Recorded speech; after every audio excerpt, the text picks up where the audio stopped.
Before we start, allow me to say a word of thanks to each of you that attend to the seminar.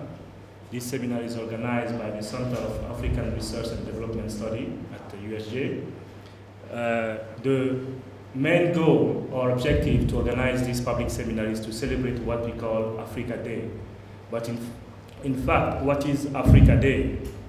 Africa Day is a day that is celebrated worldwide. It's not only in Macau we are celebrating it, but it's celebrated worldwide. Each 25th May, there are conferences, there are public seminars that are organized to discuss on emerging issues in Africa. That's why today we are also trying to celebrate this. But there is something that you must know, something that motivates this Africa Day worldwide is the establishment of what we call African Union. African Union was established in 25th May 1963 by African country that freshly got their independence after 1960. So the idea was to establish an international organization at continental level which will deal with the daily issue of African country. So, but since 1963 till 2012, you may agree with me that African countries has encountered ups and downs, meaning that from economic perspective, there have been a lot of economic progress.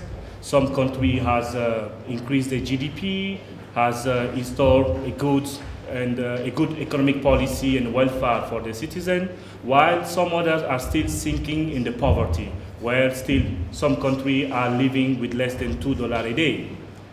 But at political level, we have also many change. Some country has reached a great level of political maturity by setting a basic principle of democracy, by setting a basic principle of governance, and so on and so forth. But on the other hand, there are some countries that are still living with autocratic regime.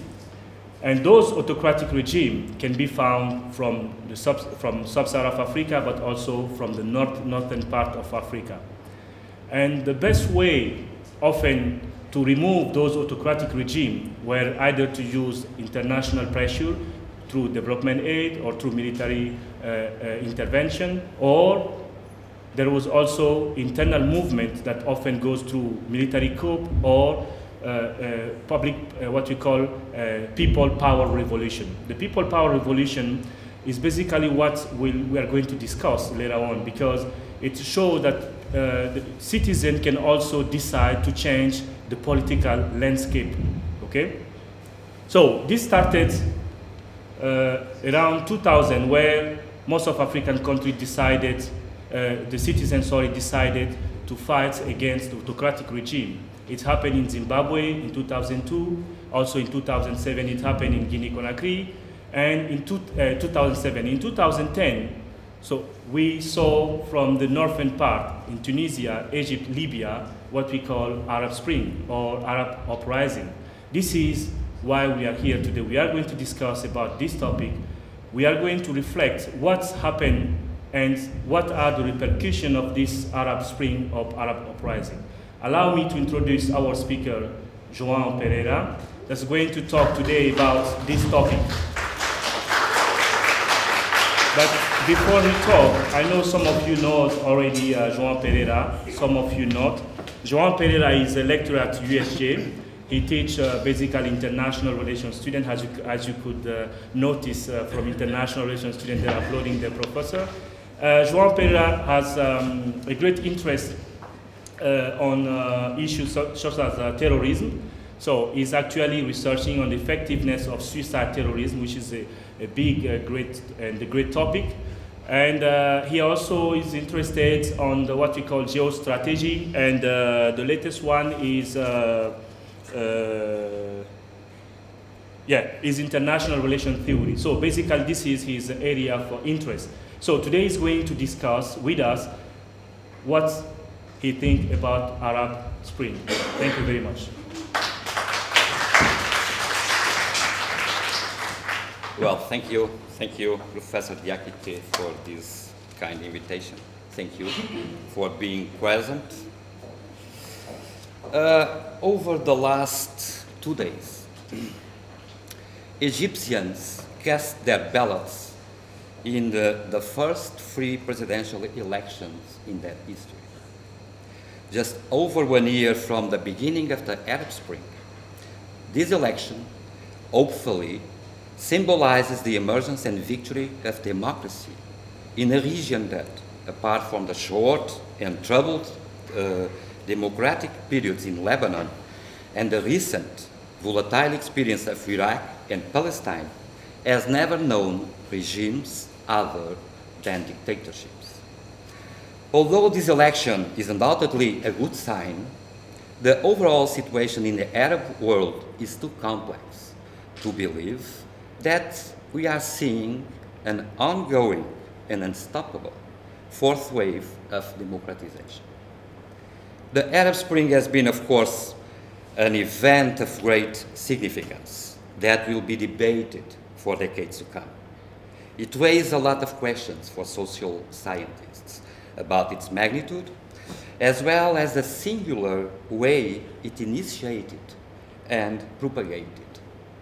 The Arab uprising originated in the most unexpected of ways, with the self-immolation of a Tunisian street vendor. One question that remains is why, after so many years of oppression, did this vendor take such extreme action? And how did this action inspire and unleash such a tremendous uprising that continues to affect both countries and citizens? Why now? What can we expect the future to bring?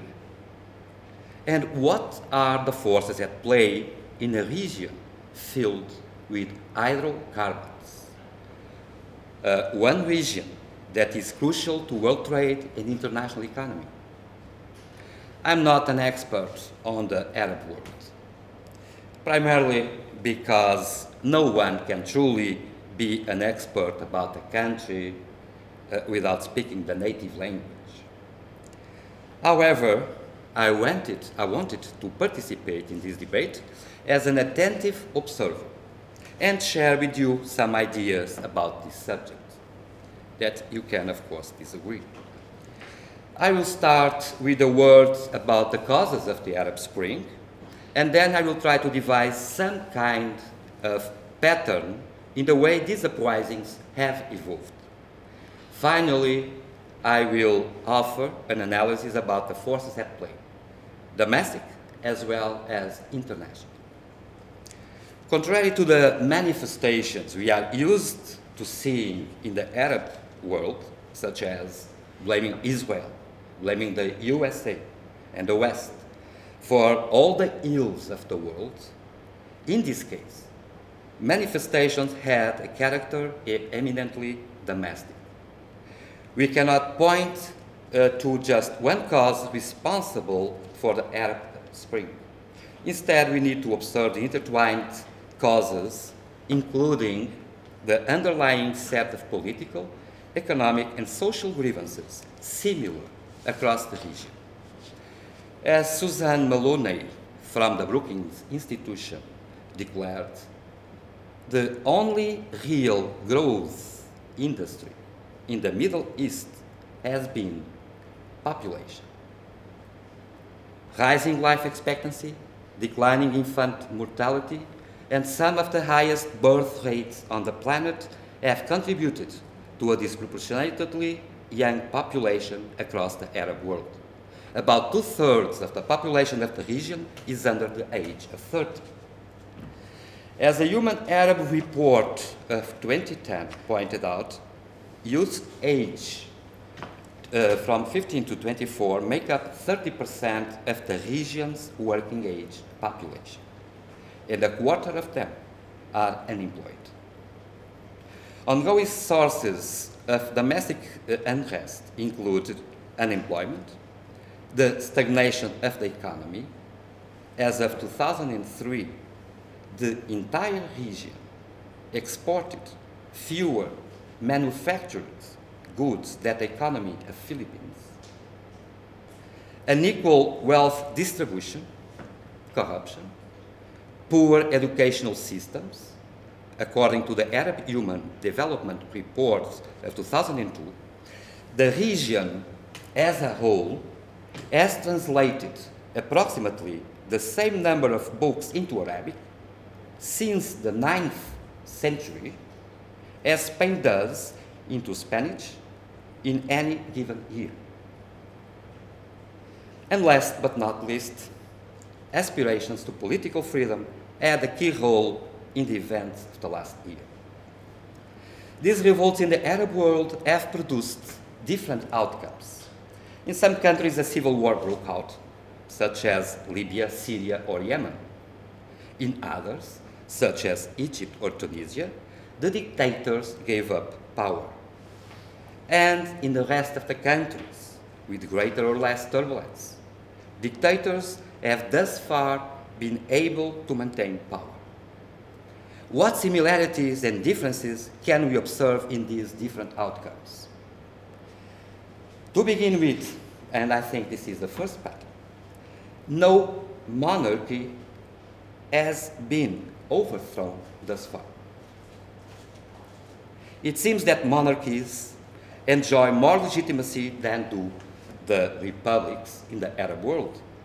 There is popular affection for the monarchs, and long-standing relationships exist between the ruling family and the people. Kuwait has been ruled for more than 250 years by the same family. The Al Khalifa family has ruled Bahrain for over 200 years. The alliance between the Saudi royal family and the Sunni Wahhabi clerical establishment dates back to 1744. These monarchies reacted to the events by trying to accommodate the citizens, promising political reforms and giving amenities to the population.